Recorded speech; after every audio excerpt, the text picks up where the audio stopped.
I used to think my life was a classic high school romance, the kind where the underdog saves the prom queen. It wasn't until later that I realized it was just a sick game played by a rich socialite and a bored golden boy. I wasn't the lead. I was the most pathetic prop in their collection. Level 1. To save the it girl, I threw myself in front of a car. My legs were crushed, leaving me a permanent cripple. Level 2. She publicly accused me of harassment, locked me away, and treated me like a stray dog on a leash. Level 3. My only sister, Maya, begged them for mercy. In return, they sold her to a private club where she was tormented until she couldn't take it anymore. The final boss, my so-called best friend, stood over me at Maya's funeral, his arm around the girl I thought I loved, and laid it all bare. I staged the accident, Caleb. And your sister's life? That was just my tribute to her. He laughed, a sound that still haunts me. Trash like you should be honored to be our plaything. The game ended when I jumped from the roof of a 20-story building. But then the world reset. The weightless sensation of falling vanished, replaced by the white-hot agony of bones being pulverized. I opened my eyes. The air was filled with the screech of burning rubber and the piercing scream of Chloe Sterling. A black sedan was careening out of control, barreling toward the curb at 60 miles per hour. Chloe, dressed in a pristine white sundress, stood frozen in its path. Beside me stood Tyler Bennett, my best friend. His face was twisted into a mask of calculated panic. Caleb, move. Save her. In my past life, those words had been my trigger. I had lunged forward without a second thought. That split second of heroism cost me the rest of my life and led to Maya's agonizing death. A torrent of hatred and pain rolled through my chest like molten lead, searing my heart. But my face remained a mask of icy calm. I didn't move. Tyler looked at me, his eyes wide with genuine confusion. He urged me again, louder this time.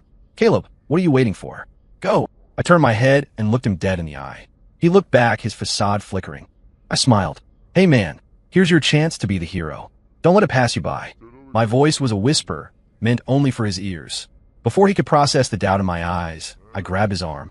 With every ounce of strength I possessed, I lunged forward, not to save Chloe, but to propel Tyler directly into the space between her and the oncoming car. It happened in the blink of an eye. Tyler didn't even have time to shout. Crunch. The impact sounded like a heavy bag of wet sand hitting a wall. Tyler was tossed through the air like a rag doll, his body tracing a grim arc before slamming into the asphalt. His left leg was twisted at an impossible, sickening angle. A guttural, agonizing scream finally tore from his throat. Chloe, completely unharmed, collapsed to the ground, trembling. She looked at me with a gaze full of pure, unadulterated terror, as if she were looking at a demon that had crawled out of the pits of hell. Pedestrians screamed. People began fumbling for their phones to call 911. I walked over slowly, stepping right past Chloe, who was shaking like a leaf. I knelt beside Tyler. He was drenched in sweat, his face pale, his lips quivering from the shock. I wiped a fake tear from my eye, my face projecting nothing but frantic concern for the benefit of the crowd. Tyler, oh my God, are you okay? You saved her, I shouted, making sure everyone heard. That was so brave, man. You're a hero. Then, I leaned down, my lips inches from his ear, and spoke in a tone that froze the blood in his veins. How does it feel to have your legs crushed? You son of a bitch. Tyler's pupils dilated. His face, already contorted in pain, twisted into an expression of utter disbelief. He tried to speak, but the agony only allowed him to let out a series of wet, ragged gasps. I leaned even closer, shielding my face from the onlookers, and mouthed a silent sentence to his broken, writhing form. The game is just beginning. This time, I'm the one setting the levels, and not one of you is getting out alive. The sirens wailed in the distance, growing louder. I stood up, watching with cold indifference as the paramedics hoisted a screaming Tyler onto a stretcher. Chloe finally found her voice. She pointed a trembling finger at me, her voice shrill and cracked. Caleb Reed, it was you. You pushed him. I lowered my eyes, the picture of grief and innocence. Chloe, I know you're in shock, but how can you say that? Tyler threw himself in front of that car for you. How can you accuse me like this? The crowd began to mutter. What is wrong with that girl? The guy just saved her life, and she's turning on his friend. Look at the poor kid. He's devastated. Chloe shook with rage, but there were no words that could save her. Her beautiful face turned a deep, frustrated red as she stood there, watched by the judgmental eyes of the public, while I played the role of the misunderstood best friend to perfection. I looked up, meeting her gaze. It was full of venom and confusion. Good. Let the first level of the game begin with your own mutual suspicion. I followed the ambulance to the hospital, waiting for the real show to start. The hospital air was thick with the sterile, choking scent of antiseptic. Tyler lay in a private VIP suite, his left leg encased in a heavy cast and hoisted toward the ceiling by a system of pulleys. Tyler's parents, a power couple draped in designer labels, were clutching my hands, their faces wet with tears of gratitude. "Caleb, thank you so much. If you hadn't reacted so quickly, if Tyler hadn't been there to step up, I can't even imagine." Tyler's mother sobbed into a silk handkerchief. I felt a cold sneer forming in the back of my mind. Yeah, if I hadn't reacted quickly, I'd be the one in that bed right now. I forced a look of somber humility. "Mr. and Mrs. Bennett, please. This was all Tyler. He's the brave one. I was just frozen. I didn't do anything." I pushed all the credit onto Tyler, scrubbing myself clean of the incident. Tyler's father clapped a hand on my shoulder. "You're a good kid, Caleb. Too modest. You're a friend of the family for life. If you ever need anything, you just ask." I nodded, looking overwhelmed by the gesture. Once the parents stepped out to speak with the surgeon, I picked up a gift basket and walked to Tyler's bedside. His face was ghostly white. The way he looked at me was a volatile mix of hatred, terror, and deep, gnawing confusion. I pulled up a chair, sat down, and pulled a red, delicious apple from the basket. I began to peel it slowly and methodically with a small pocket knife. "How are you feeling, champ?" He glared at me, his voice a jagged rasp. "Caleb, what?" My hand stopped. I looked up, the picture of wide-eyed innocence. Why? Why what, Tyler? Why did you push me?" He hissed the words through gritted teeth, his voice barely a whisper. I widened my eyes in feigned shock. "Push you? Man, that crash must have rattled your brain. When did I ever push you? You lunged out there yourself. Everyone saw it." I sliced a small piece of the apple and held it out to him on the tip of the knife. "Here, have some fruit. You need the vitamins." He slapped my hand away, and the apple slice skittered across the floor. "Stop lying. I heard you. I heard what you whispered in my ear." I withdrew my hand, the smile slowly dying on my face. "Oh, and what did I say?" "You said, the game is just beginning." I nodded slowly, picked the apple slice off the floor, and tossed it into the trash can. "I guess your brain isn't as scrambled as I thought." Tyler's breathing became shallow and panicked. Who are you? How did you know?" "Know what?" I asked, my voice smooth and low. "Know that you staged the accident? Or that you were planning on making me the hero so you could own me for the rest of my life?" With every word, Tyler's face grew a shade paler. The terror in his eyes was nearly overflowing. You're a monster." I laughed. "I'm not a monster, Tyler. I'm just a ghost who crawled out of hell for a little payback." I leaned in close. "That car? Perfect timing, wasn't it? Chloe just happens to be standing there, and the car just happens to lose control right at that second. Almost like it was choreographed." Tyler's lips began to tremble. "Lucky you were so heroic, right?" I continued my analysis. "Otherwise, Chloe might have actually been hurt. And she's so pretty, so well off. It would be such a shame if someone was jealous enough to try and ruin her life." Every word was a hammer blow to his nerves. He knew exactly what he'd planned. To have me save Chloe so I could be the first pawn in their sick social game. But he couldn't wrap his mind around how I knew. Just then, the door swung open. Chloe walked in. The moment she saw me, her face contorted with blatant disgust. But when she looked at Tyler, there was no pity, only impatience and a simmering resentment. "Tyler, you idiot. How could you screw something so simple up?" she snapped, not even acknowledging his injury.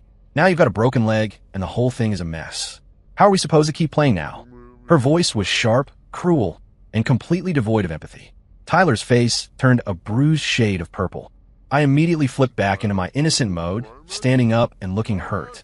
"Chloe, how can you talk to him like that? He saved your life." "Shut up," Chloe barked. "You're a nobody.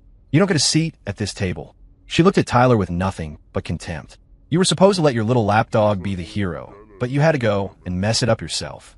I really overestimated you, Tyler." With a dramatic huff, she slammed the door behind her. The room fell into a deathly silence. Tyler lay there, his body vibrating with a mixture of rage and humiliation. I let out a sad sigh and patted his shoulder. "Don't take it to heart, man. She's just stressed.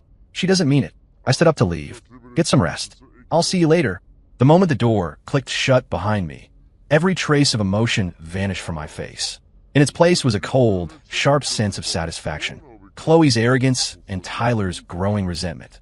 Those would be the sharpest blades in my arsenal. I didn't go home. Instead, I headed to a high-end pawn shop downtown.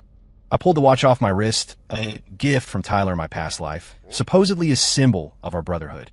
Looking back, it was just a gilded leash. I walked out with $3,000 in cash. I went straight to a boutique and bought the designer dress my sister, Maya, had been eyeing for months but could never justify buying. Then I called her. "Hey Maya, work busy. Not too bad. Why, Caleb? Do you need more grocery money?" Her voice was warm, a balm to my soul. My throat tightened as the image of her body in that morgue flashed through my mind. I swallowed the lump in my throat. "No, I'm good. Hey, just be careful coming home, okay? Don't stay out too late. And don't trust anyone offering you a dream job out of the blue. In this life, I wouldn't let anyone touch a hair on her head." When I got back to Northridge Prep, the rumors about the accident were spreading like wildfire. To the student body, I was the pity friend who got overshadowed by his best friend's bravery. Tyler was the knight in shining armor. And Chloe? She was the ungrateful ice queen who had yelled at her savior. Everything was going exactly as planned. Chloe's life was becoming a nightmare. Everywhere she went, people whispered behind her back. For the first time, the Golden Girl's halo was tarnished. Knowing her, she wouldn't take it lying down. She didn't dare take it out on Tyler while he was still the school hero, so she turned all her venom toward me. Monday morning, I arrived to find a crowd gathered around the main bulletin board. A flyer printed in bold red letters was pinned front and center. Lost, Tiffany diamond necklace. Value, $15,000. Belonging to Chloe Sterling. Last seen Friday in the East Wing. A witness has identified Caleb Reed, senior, class of 2024, as a person of interest. Return immediately or police will be involved. Below the text was my school ID photo. It was a blatant frame-up. Students whispered and pointed as I walked by. Did he really steal it? He always seems so quiet. I guess you never know. 15 grand? That's more than his family makes in a year. In my previous life, I had been cornered by Chloe and her clique right here. They had forced me to my knees, screaming that I was a thief. I tried to explain, but it only earned me a beating and public humiliation. Then, Tyler had magically appeared to play the peacemaker and save me. I had been so grateful. Pathetic. This time, I looked at the flyer and felt nothing but amusement. I didn't even give them the satisfaction of a reaction as I walked into class. Chloe was already in her seat, surrounded by her cronies. They were all wearing smirks, waiting for the show. I ignored them, sat down, and opened my textbook. My calm seemed to infuriate her. As soon as the first bell rang, Chloe marched into the room, followed by Dean Harrison and 2 campus security guards. "Caleb Reed, stand up," she barked. The class went silent. Dean Harrison adjusted his glasses, looking stern. "Caleb, a student has reported that you are in possession of stolen property. We need you to cooperate with a search." I stood up slowly, my expression neutral. "Dean, I haven't stolen anything." "We'll see about that." Chloe snapped. "I know it's in your locker." I looked at her, my voice level. "Fine. Search it. But if you don't find it, Chloe, you're going to apologize to me in front of the entire school." Chloe hesitated for a fraction of a second, then sneered. "Deal. Let's see how long you keep that smug look on your face." The entire class followed us to the lockers. Chloe practically danced with anticipation as the guard cut the lock. The door swung open to reveal a few textbooks and a spare gym hoodie. It was spotless. There was no necklace. Chloe's face turned a blotchy white. "Impossible. He must have moved it." One of her friends, a girl named Ashley, piped up. I saw him yesterday. He was acting sketchy behind the old gymnasium near the abandoned storage units." Chloe grabbed onto that like a lifeline. "Yes, that's it. He hid it there. Dean, you have to search the old units." I watched their amateur theater with a cold heart. In my last life, they had hidden the necklace there, and it had been found just in time to ruin me. But this time, the script had changed. Before the dean could move, a voice rang out from the crowd. "Wait a second." It was Sophia Miller, the class valedictorian and Chloe's longtime rival. She walked up to the dean, holding her phone. "Dean Harrison, before you go on a wild goose chase, you should hear this. I was recording a TikTok in a bathroom earlier and caught a very interesting conversation." She hit play. Chloe and Ashley's voices came through the speakers, loud and clear. "It's in the old gym locker. Just say we saw him put it there. He's poor. No one will believe him over us anyway." The silence that followed was deafening. The eyes of every student shifted from me to Chloe. Her face went from white to red, then back to a sickly gray. It was a cocktail of shock, shame, and pure malice. Dean Harrison looked like he'd swallowed a lemon. "Miss Sterling, this is absolutely unacceptable." The principal was called. They went to the gym and found the necklace exactly where the recording said it would be. Physical evidence. Absolute proof. As Chloe stood there, being grilled by the dean while the rest of the school watched with disgust, I walked up to her. "Chloe," I said softly, my voice carrying in the quiet hall, "I believe you owe me an apology." It wasn't a loud request, but it felt like a slap. She bit her lip so hard it bled, her eyes burning with a desire to kill me. But she couldn't say a word. Chloe was forced to issue a formal apology over the school's PA system and was given a 2-week suspension. For someone who lived for her reputation, it was a crushing blow. Her status at Northridge Prep hit rock bottom, but I knew this would only make her and Tyler more desperate. Sure enough, Tyler was discharged from the hospital. He returned to school on crutches, his empty pant leg pinned up, his eyes full of a dark, brooding venom. They were done playing games. They wanted blood. I could feel the net closing in. But I knew Tyler's style. He liked the direct approach, something that would destroy a person's future instantly. Drugs. Friday after school, I took a detour through a quiet, narrow alleyway. Predictably, 3 guys in hoodies blocked my path. The leader was a guy with bleached blonde hair. I remembered him. He was the one who had actually broken my legs in an accident in my past life. "Walk with us, kid," Blondie said with a jagged grin. I didn't fight. As they pushed me deeper into the shadows, I reached into my pocket and clicked the record button on a hidden device. Simultaneously, I used a second burner phone on my sleeve to dial a number I'd memorized. The local narcotics tip line. I didn't speak. I just kept the line open. In the alley, the blonde guy pulled out his phone. "Boss, we got him." "Yeah, consider it done." He hung up and pulled a small plastic bag of white powder from his jacket. "You mess with the wrong people, kid. Today, you're going to have a little accident with some high-grade blow." My heart hammered against my ribs. In my past life, they had used this exact method to get my sister hooked, leading to her death. The rage was a screaming physical weight in my chest. I played the part, backing away with feigned terror. "Who sent you? Was it Tyler? Or Chloe?" I shouted the names, making sure the tip line and the recorder picked them up clearly. The blonde guy laughed. "Think of it as a gift from Tyler and Chloe. They wanted us to film you getting high, so you never show your face in this town again." He stepped forward to shove the bag into my pocket. At that exact moment, the wail of sirens erupted from both ends of the alley. Blue and red lights reflected off the brick walls. The thugs panicked. "Cops! Go, go, go!" Blondie, in a moment of pure lizard brain panic, stuffed the bag back in his own pocket as he tried to scramble over a fence. He didn't make it. "Police! Don't move! Hands in the air!" Not far away, parked in a black Porsche, Chloe Sterling held her phone up, ready to record the video of my overdose. Instead, she caught the high-definition footage of her hired muscle being slammed into the pavement by the Seattle PD. But that wasn't the killing blow. Before I'd entered the alley, I had called Tyler from a burner phone. I didn't say anything, just let the call connect for 10 seconds. That call record, combined with the thugs' confessions and the recording of them explicitly naming Tyler and Chloe, created an airtight chain of evidence. The police found the cocaine on the blonde guy. When the cops knocked on Tyler's front door later that night, he was still in the car with Chloe, staring at the news report on his phone, his face the color of ash. His chat logs with Chloe were still open on the screen. This time, he's never coming back. Turns out, he was the one who wouldn't be coming back. The police cuffed Tyler's one good wrist. His parents came screaming out of the house. "There must be a mistake. Our son is a hero." "Mr. Bennett, your son is being charged with solicitation of a crime and conspiracy to distribute a controlled substance. He needs to come with us." I watched from the shadows down the street.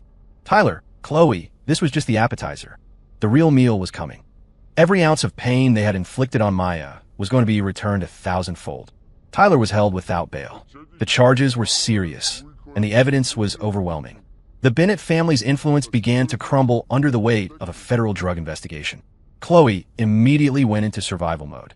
She told everyone who would listen that she was a victim, that Tyler had manipulated and threatened her into going along with his crazy schemes. She even went to the dean, crying, claiming Tyler had been stalking her. She deserved an Oscar for that performance. But I didn't care about schoolyard drama anymore. I was going for the throat. I remembered something from my past life. Tyler, during a drunken bender, had once bragged to me about his father's golden ticket, a massive real estate development project called the South Waterfront Project. It was the Bennett family's legacy, their entire fortune tied up in one secret deal. He had laughed about a massive legal loophole in the land rights that only their inner circle knew about. Back then, I just thought it was drunk talk. Now, it was the knife I was going to twist. I went to an internet cafe across town and opened an encrypted email account. I compiled every detail I could remember about the land rights loophole and the project's hidden liabilities. I sent it anonymously to the Bennett family's biggest rival, the Sterling Group, Chloe's own father.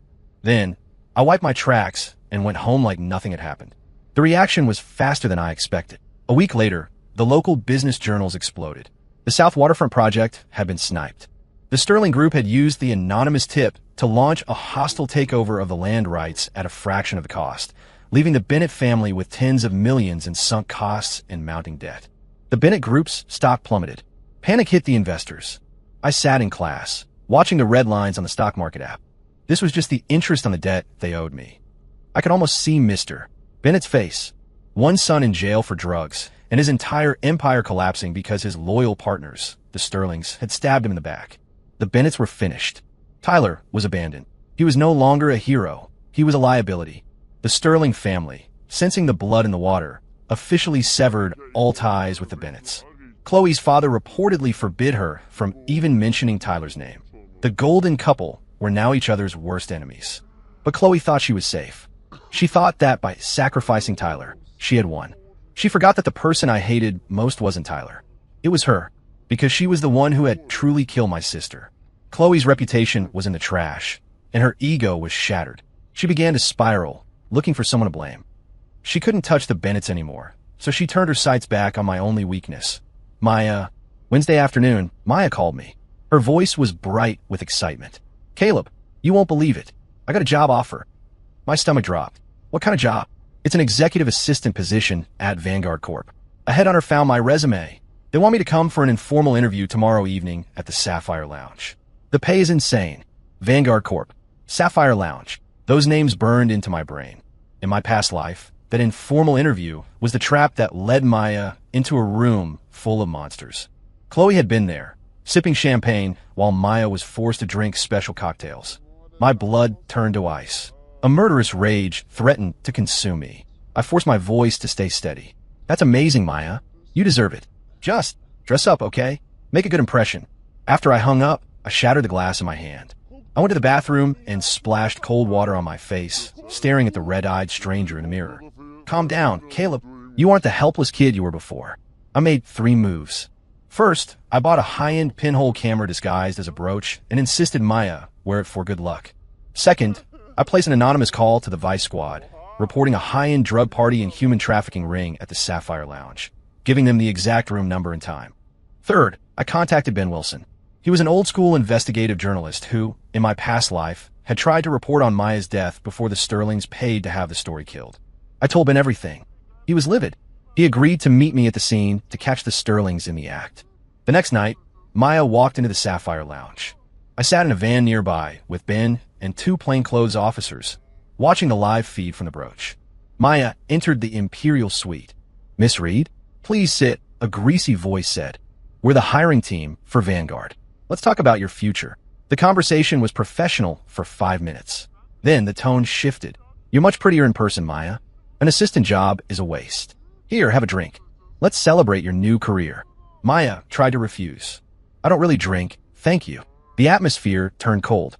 Then, a familiar, high-pitched voice rang out from the shadows of the suite. "Oh, stop being a bore, Maya. Your brother ruined my life. It's only fair you pay the tab." "Chloe." I watched the screen, my knuckles white as I gripped the armrest. On the feed, Maya backed away, her voice trembling. "What? What are you talking about? Who are you?" "I'm the girl who's going to make sure you never walk again," Chloe sneered, stepping into the light. She looked manic, her eyes wide with a sick, desperate glee. "Hold her down. Pour it down her throat." I didn't wait for another second. "Go!" I roared. We kicked the doors of the Imperial Suite open with enough force to crack the frames. The scene inside was a nightmare. 2 suited thugs were pinning Maya to a velvet sofa, trying to force a cloudy drink in her mouth. Chloe was standing to the side, filming it all on her phone, a twisted grin on her face. The moment we burst in, the world froze. Ben Wilson's camera flash went off like a lightning strike, capturing every sordid detail. The thugs scrambled, and Chloe's grin vanished, replaced by a mask of pure horror. Maya broke free and collapsed into my arms, sobbing. I held her tight, my muscles vibrating with the urge to kill everyone in that room. The police swarmed. "Police! Nobody move!" I walked up to Chloe. She was backed against the wall, her phone trembling in her hand. I leaned in, my voice a low, lethal whisper. I gave you a chance to walk away, Chloe, but you just couldn't help yourself, could you? The snake in the garden. High society heir is caught in sordid trap. Ben Wilson's expose hit the front pages and went viral within hours. He didn't hold back. The photos of Chloe Sterling, the city's sweetheart, orchestrating an assault were undeniable. The public went nuclear. Every bullying incident, every spoiled tantrum Chloe had ever thrown was unearthed by the internet detectives. She became the most hated woman in the state. Northridge Prep expelled her immediately. Her friends deleted their photos with her. The Sterling family name was dragged through the mud, and their business partners began fleeing the sinking ship. I heard Chloe's father had a heart attack from the stress. The Sterlings were forced to declare bankruptcy. To avoid the worst of the legal fallout, they shipped Chloe off to a restrictive, boot camp-style boarding school in a remote part of the Midwest, cutting off her trust fund and her access to the world. She went from a penthouse to a bunk bed in a locked dormitory. But I wasn't done. I went back to the county jail to visit Tyler Bennett. He looked like a ghost of himself. He'd lost 20 pounds, and the empty pant leg of his prison jumpsuit was a constant reminder of his failure. When he saw me through the glass, he lunged forward, pressing his face against the pane. Caleb, you have to help me. I didn't mean for any of it to happen. I picked up the phone. I can't help you, Tyler. His face crumbled. But I thought you should know. I continued calmly. Chloe is gone. Her family sold you out to save themselves. She told the DA that the drugs were all your idea, that you forced her to watch. She's at a private school now, probably laughing about how easy it was to pin it all on the crippled kid. I lied, of course. I wanted him to know the bitterness of being discarded. Oh, and when she tried to hurt my sister, she was smiling, Tyler. She didn't give a damn about you. Tyler's eyes turned a dark, bloodshot red. He began to shake, a low growl building in his throat. That bitch. I did everything for her. I ruined my life for her. I'm going to kill her, he screamed, slamming his fist against the glass until the guards dragged him away. The hook was set.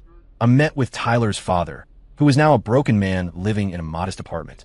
I told him I had a way to get Tyler's sentence reduced, a deal for extraordinary cooperation. The price. Everything he knew about the Sterling Group's illegal offshore accounts. The Bennetts burned the Sterlings to the ground. With the evidence of financial fraud provided by the Bennetts, the FBI moved in. Chloe's parents were arrested. The Sterling Group didn't just go bankrupt. It was liquidated. Chloe was brought back from her boarding school. Not to go home, but to face a judge for her role in the Sapphire Lounge incident and the conspiracy to stage the original car accident. She was photographed at the airport, looking bedraggled and broken. No makeup, messy hair, wearing a cheap coat. She saw me standing in the crowd of reporters. Our eyes met. In that moment, she finally understood that I was the architect of her ruin. Caleb Reed, she shrieked, her voice echoing through the terminal like a banshee. I'll kill you. I'll see you in hell. I just watch her be dragged away. Chloe Sterling was sentenced to 12 years. Tyler Bennett, for his cooperation, got 5 years with a chance of parole. But he had nothing left. No money, no family, and a heart full of nothing but hatred for the girl he once loved. The game was over. But for them, the real hell was just beginning. The Sterling Empire was a memory. Chloe was a number in a women's correctional facility. Tyler was a pariah. I heard Tyler's father officially disowned him after the sentencing. The Bennetts moved to a different state, leaving Tyler to rot in a halfway house after his early release was denied. As for Chloe, life in the state pen wasn't like her private school. Without her family's money to buy protection, she was at the bottom of the food chain. A year later, I managed to get a look at a smuggled piece of security footage from her block. It was during yard time. Chloe, her hair cut short and jagged, her skin sallow, was scrubbing the concrete floors of the communal showers. A larger inmate walked by and intentionally kicked her bucket over, spilling dirty water everywhere. Watch it, princess, the woman spat. Chloe didn't say a word. She just knelt there, staring at the floor, her spirit completely broken. I remembered how she had made my sister beg for her life. This was the cosmic balance. I deleted the video. I had one final act to perform. I arranged a victim offender mediation session. It was a formal request that Tyler, as part of his rehabilitation, had to attend.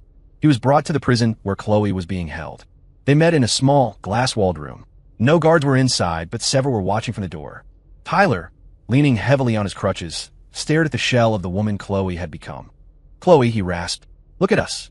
Chloe looked at his missing leg and burst into a fit of hysterical, mocking laughter. You're still a loser, Tyler. A pathetic, one-legged loser. Did you think coming here would make me love you? Tyler's face turned a dark, bruised purple. I lost everything for you. My family, my future. You lost it because you're stupid. Chloe screamed. You couldn't even frame one poor kid without getting caught. You're the reason I'm in here. They fell upon each other like rabid dogs, screaming insults, dredging up every dirty secret they had shared. I know you were sleeping with your father's partner, Tyler yelled, and I know you were skimming off your own family's accounts. Chloe shrieked, lunging at him with her fingernails. The guards rushed in to pull them apart. They were both screaming, their faces twisted with a hatred so pure it was almost beautiful. I watched it all from a monitor in the warden's office. This was their eternal sentence, to be forever bonded by their mutual loathing. I walked out of the prison and into the crisp autumn air. The nightmare of my past life was finally, officially over. A week later, I took Maya to a quiet cemetery on the outskirts of the city. I found an empty, unmarked plot of land. Who are we visiting, Caleb? She asked softly. Just an old friend, I said. Someone who didn't make it. I stood before the empty grass and spoke to the ghost of the boy I used to be. I told him everything. I told him how they had paid, how Maya was safe, and how we were finally free. You can rest now, Caleb, I whispered. I've got it from here. The wind picked up, blowing a few stray leaves across the grass. I felt a weight lift off my shoulders that I hadn't even realized I was carrying. I turned to Maya. She was smiling at me, the sun catching the highlights in her hair. She looked healthy. She looked happy. Let's go home, I said. A year passed. I received my acceptance letter to a top-tier university in Chicago for finance. Over the last year, using my knowledge of the future, I'd made some smart, quiet plays in the stock market. It wasn't millions, but it was more than enough for a fresh start. I used the money to buy a small storefront in a nice neighborhood near the campus. I helped Maya set up the flower shop she'd always dreamed of. She called it the New Bloom. I walked into the shop one sunny afternoon. The air was thick with the scent of lilies and fresh rain. I wasn't the cold, calculating reaper anymore. I was just a student, a brother, a person with a future. Maya looked up from a bouquet of roses, her face lit with a genuine, peaceful smile. Thinking about something, Caleb? I shook my head and took the glass of lemonade she offered, just thinking that the weather is perfect today. I never told her about the blood and the shadows. I never told her how close she had come to the edge of the abyss. I had built a wall between her and the storm, and I would keep it there for the rest of our lives. My phone buzzed with a news alert. Chloe Sterling and Tyler Bennett denied parole following violent altercation. I glanced at the screen for a second, then locked it and slid it into my pocket. Those people were ghosts. They didn't belong in this sunlight. The game was over. My life was finally beginning. I watched Maya work, watched the people passing by outside the window, laughing and living their lives. I finally understood. The point of revenge wasn't the destruction of your enemies. It was the protection of the people you loved. It was the chance to start over. It was the bloom after the frost. Story complete.